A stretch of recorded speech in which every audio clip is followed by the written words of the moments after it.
হেলাল ভাই বলেছেন, অন্যান্য বক্তাবৃন্দ বলেছেন, ইটিভি বাংলাদেশের দ্বিতীয় বেসরকারি চ্যানেল।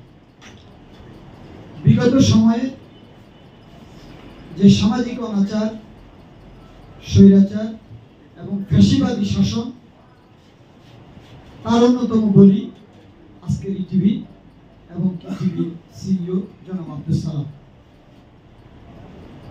ফরাসি দার্শনিক ভলটেয়ারের একটা কথা আছে যে তোমার কথার সাথে আমার দ্বিমত থাকতে পারে, কিন্তু তোমার কথা বলার স্বাধীনতার জন্য আমি জীবন দিতে পারি।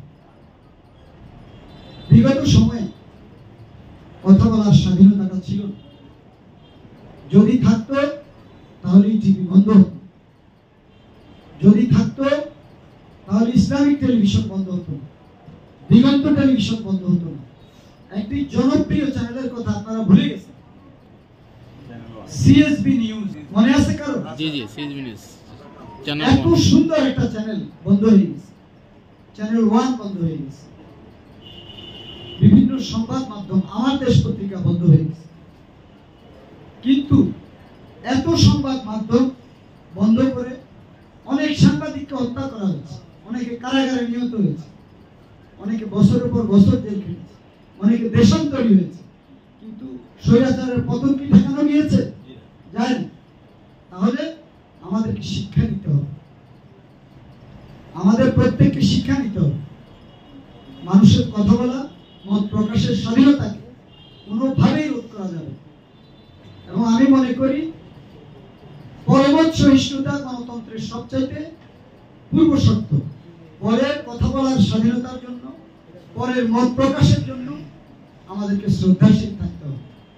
একটু আগে আমাদের দু একজন সাংবাদিক ভাই আক্ষেপ করে বলেছেন যে সাংবাদিকদের কথা বলার স্বাধীনতা আগেও ছিল না, এখনো নাই। ওনাদের এই কথাটা যে একেবারে অসত্য আমি সে কথা বলবো,